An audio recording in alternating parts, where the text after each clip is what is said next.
Welcome to The Explainer. So think about a time you recently faced a massive choice. Should you take that new job? Should you and your partner put an offer on that specific house?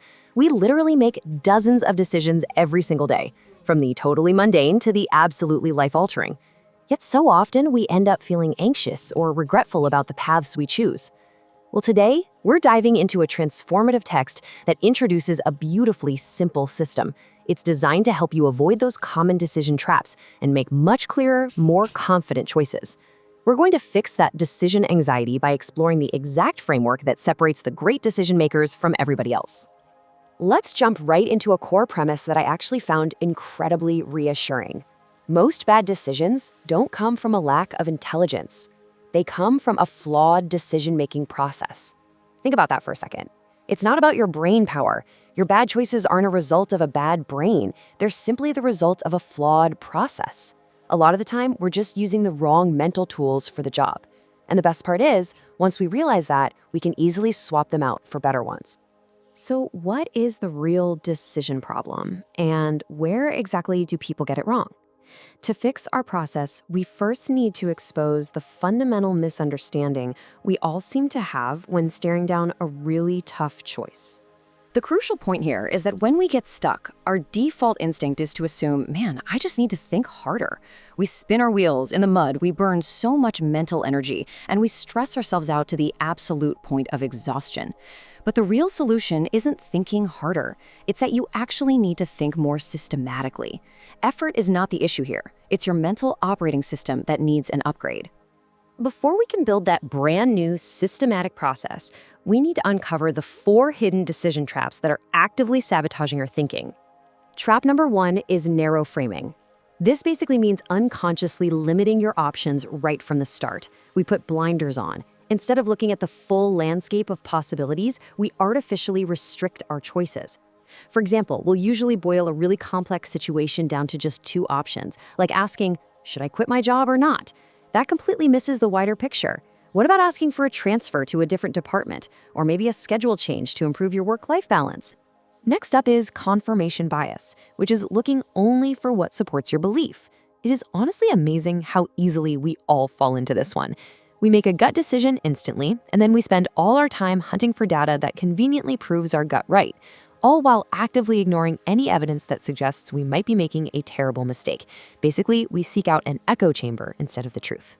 The third trap is short-term emotion, which is reacting based on how you feel right now. Have you ever fired off a heated, angry email that you immediately regretted? Yeah, that is this trap in action.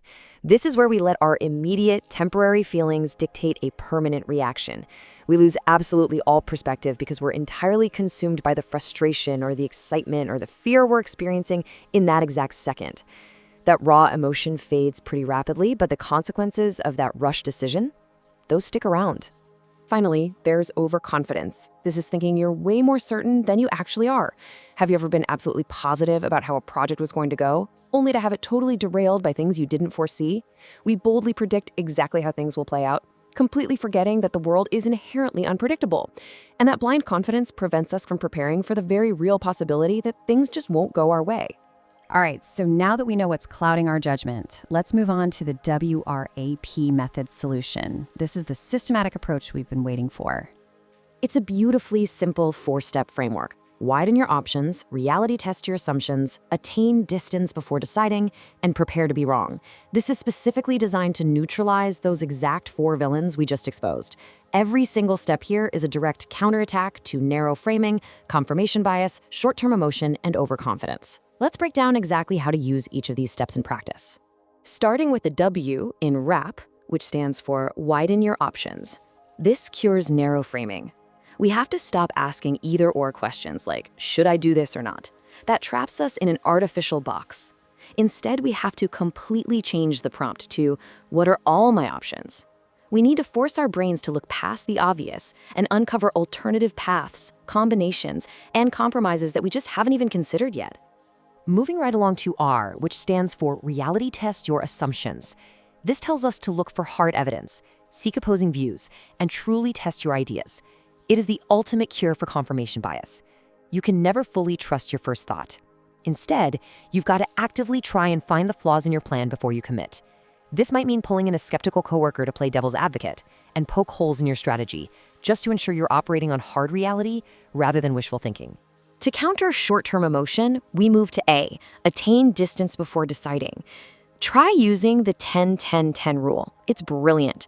Whenever you feel heated or rushed, force yourself to step back and ask, how will I feel about this choice in 10 minutes? How about in 10 months? Will this even matter in 10 years?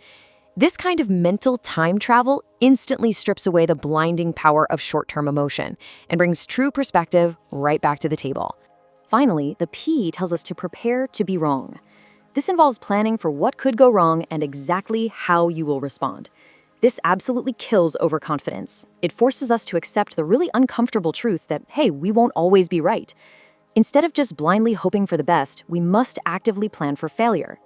Think of it like carrying a spare tire in the trunk of your car. It's about having a safety net built into your decision before you ever hit the road. Knowing the acronym is great, but let's dive into some real-world WRAP applications, because seeing how this completely transforms our daily actions is where the real value is. First, let's consider everyday choices, like making a major purchase, maybe a car or a new laptop. Before WR, our habit is making quick, reflexive decisions. We just grab the first one that looks okay and fits the immediate budget. But applying the WR method forces us to explore multiple options and never settle for that first answer. It brings real intentionality to the mundane stuff and for sure saves us from a lot of buyer's remorse down the line. Next, think about our relationships. When conflict arises, our absolute default mode is reacting purely emotionally in the heat of the moment. But if we apply our framework here, WRAP requires us to hit pause. We step back to gain perspective. We use that 10-minute, 10-month, 10-year rule to save us from saying something super damaging that we can't take back, which can often turn a potential blow-up argument into a calm, constructive conversation. In the workplace, the shift is equally dramatic. We stop blindly acting on assumptions, like assuming we know exactly what a client wants or guessing a big project will only take 2 weeks.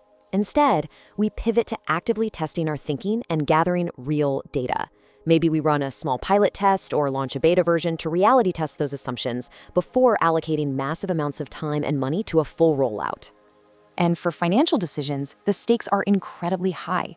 Rather than acting based on fear or excitement, like letting the thrill of a hot stock tip or the total panic of a sudden market dip control your portfolio, you apply the framework. You prioritize creating distance and thinking long-term. You prepare to be wrong by diversifying your investments. It completely removes the panic from the process. Let's bring all of this together into your new decision framework. We can condense all these concepts into a simple, actionable checklist. Here is your new systematic process, boiled down to 4 incredibly simple questions you can start asking yourself today. What options am I missing? What assumptions am I making? Am I thinking emotionally? And what if I'm wrong? So I'll leave you with this final thought. The very next time you face a difficult, life-altering choice, are you just going to let your brain fall back into the exact same old traps and try to think harder? Or will you use these 4 questions to guarantee a smarter, much more systematic path forward?